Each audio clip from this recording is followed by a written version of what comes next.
And good morning, my colleagues.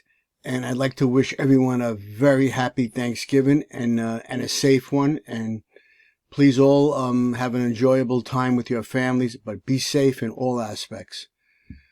Okay, so the last time we left off, I want to talk about voting rights with regard to stock valuation in Chapter 7.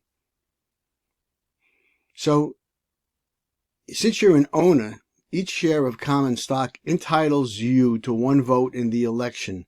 Okay? It doesn't mean your vote's going to really count. And I'll have more to say about that later. Okay?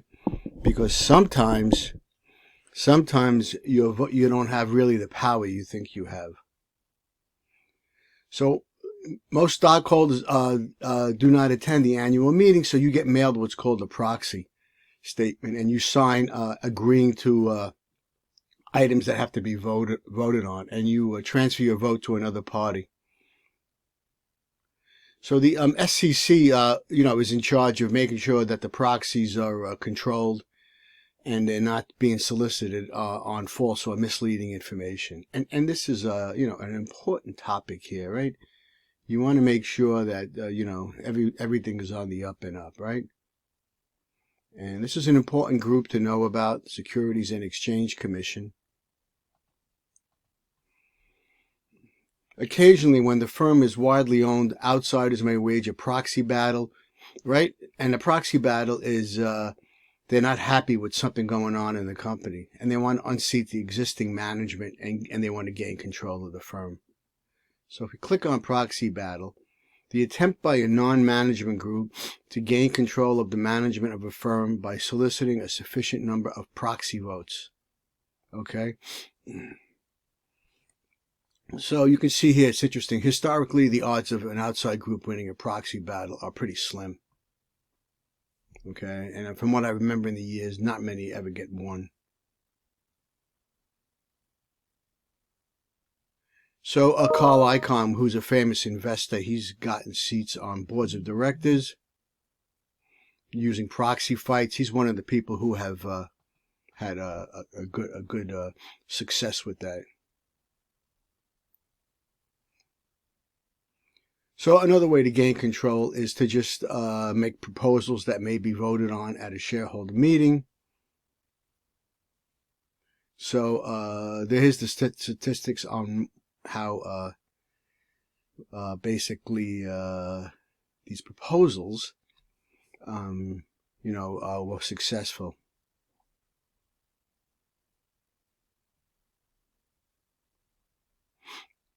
All right, so I just want to say this. If you read Google, an interesting side is to read Google's,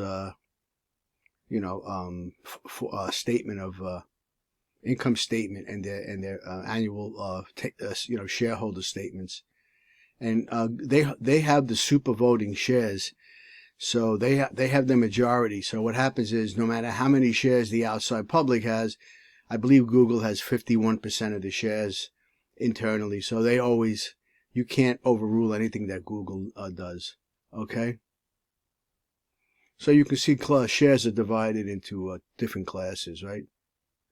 When firms issue different classes of common stock on the basis of unequal voting rights, Class A common typically but not universally has one vote per share, and Class B has super voting rights, and that's normally what's going on inside Google, right?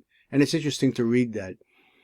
In most cases, the multiple share classes are equal with respect to all other aspects of ownership. All right, so treasury stock, this is an important point, which is held within the corporation, generally does not have voting rights, does not earn dividends, and does not have a claim on assets in liquidation. So this is an important statement about treasury stock. Okay. All right, now with regard to dividends, so dividends are paid by companies on the shares you own every quarter, and they're paid to the shareholders. Now, I get dividends from some of my stocks, and some stocks do not pay dividends. It's not automatically assumed that companies will pay dividends. They'd rather keep the money in the company to make it grow. So, for instance, with my Amazon.com stock, I don't get a dividend, an Apple, I get about maybe 1%, something like that. And some shares, I think like AT&T, I may get 5 or 6%. Okay, so you can buy shares, you can buy stocks based on whether or not you like dividends, but again, you're taxed on them. And I basically don't even get a check in the mail. When I get dividends, I reinvest them into additional shares of stock, and I think that's the best way to go. You still get taxed on it, by the way. So you can see here, common stockholders are not promised a dividend, but they come to expect certain payments on the basis of the firm's dividend payment history. If the dividend changes negatively, less, that's a sign that something may be wrong, and they don't like doing that.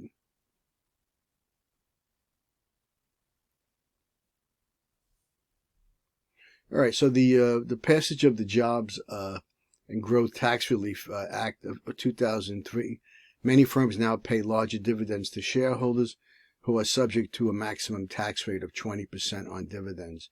Now, be careful. I don't know what the tax rate currently on dividends is, right? So it always changes with IRS laws.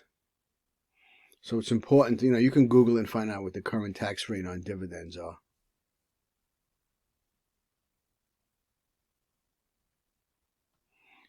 Another important concept here is called an American depository receipt. And if you try to invest in a foreign company that's not traded on an American exchange, you do it through what's called American depository shares. Okay, and so these are dollar-denominated receipts for the stock of foreign companies that are held by a U.S. financial institution overseas. They serve as backing for ADRs, which are securities that permit you, and here they are, these securities permit U.S. investors to hold shares of non-U.S. companies and trade them in U.S. markets. So that's what an American depository receipt is. So this is how you would invest in companies overseas.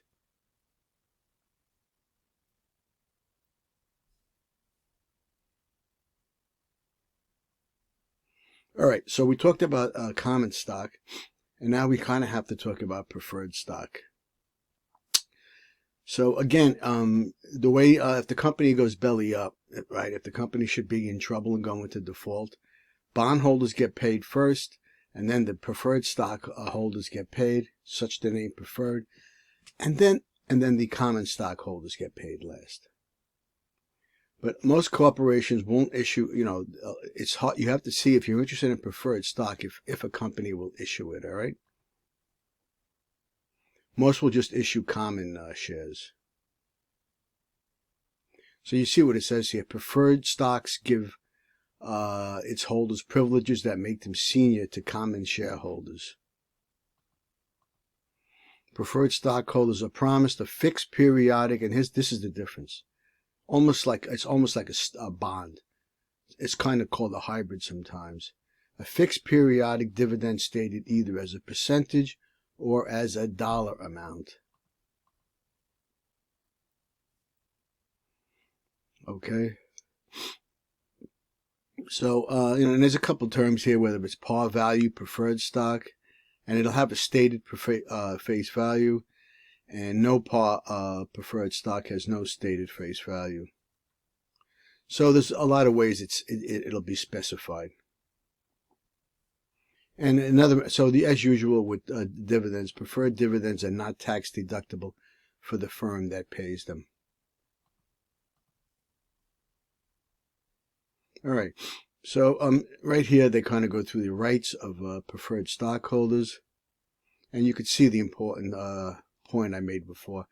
Preferred stockholders are also given preference over common stockholders in the liquidation of assets in a legally bankrupt firm, although they must stand in line behind creditors, which would be the bondholders. Okay, so we know that. So basically, everything is based on the the par value of the preferred stock if the company should go belly up. So there's many different features of preferred stocks, And it generally, it'll include a number of different features. The stock's, when you buy it, right, the stock's par value, the amount of the dividend payment, the dates of the dividend, and any restrictions applied on the issue. And that'll all be in the bond contract, or otherwise known as the indenture. Okay, so they'll list everything carefully. Again, it's very similar to a bond. So here's the restrictive covenants that will appear in a bond indenture. So they basically just make sure everyone is clear about when they're going to get the dividends and how much. So there's provisions about passing dividends, the sale of senior securities, mergers, sale of assets. All the rules of the issue are spelled out. Okay. So if there's a violation here, and you can see the word violation, if there's a violation of any of the covenants, preferred stockholders either obtain representation on the firm's board of directors, or to force the retirement of their stock above its par value. Okay? So there's two terms here that are important with regards to the dividends, okay? And one is called cumulative, and again, this has to be spelled out in the indenture, okay? And the other is called non-cumulative. So let's click on cumulative and see what that is. And you'll see what it says here. Most preferred stock is cumulative with respect to any dividend passed. Preferred stock for which all past unpaid dividends in arrears along with the current dividend must be paid before dividends can be paid to common stockholders. Okay, so you have to accumulate your dividends. And if it's non-cumulative, preferred stock for which past unpaid dividends do not accumulate. So it's important to keep those terms in mind, okay?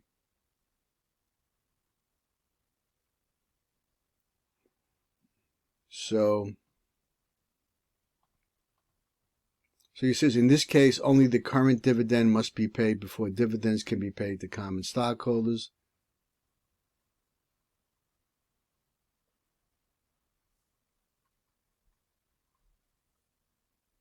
All right, and now preferred stock, again, just like a bond, very similar to bonds, right? They can be callable or convertible, all right? So that's an important two things to know. So remember what a call feature is. The company calls back the stock issue, the preferred stock issue early, so they can reissue at a lower rate. A feature of callable preferred stock that allows the issuer to retire the shares within a certain period of time and at a specified price.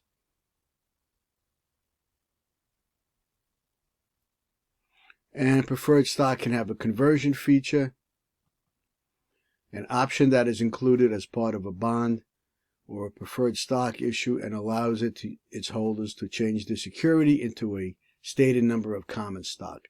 So you can convert the preferred into common stock. But there's rules, again, on how you're going to do that. All right, so there's a nice number of review questions here which are worth going over to make sure you understand the material.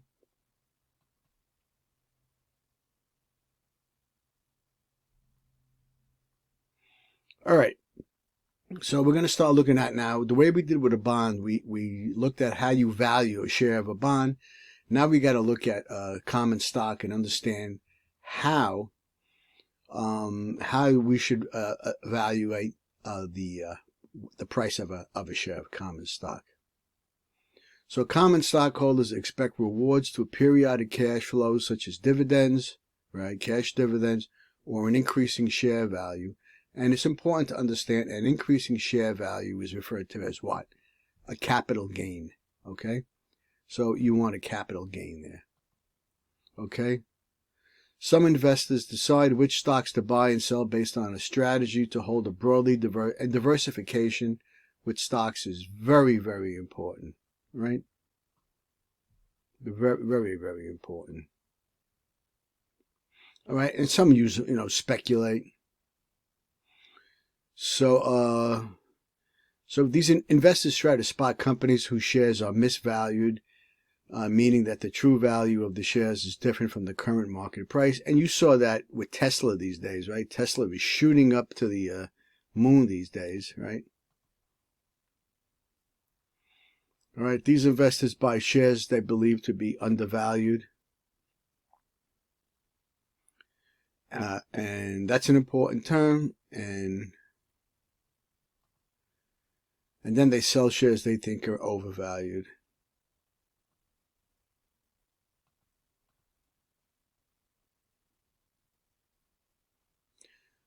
All right. So anyway, trying to understand how to, it's all pretty subjective too, how to value stocks. Again, this is an important part of the investment process. Okay. So from here on, we're going to talk about specific stock valuation techniques. All right. So I'm about 16 minutes into this, and we'll pick up right here on market efficiency and stock valuation.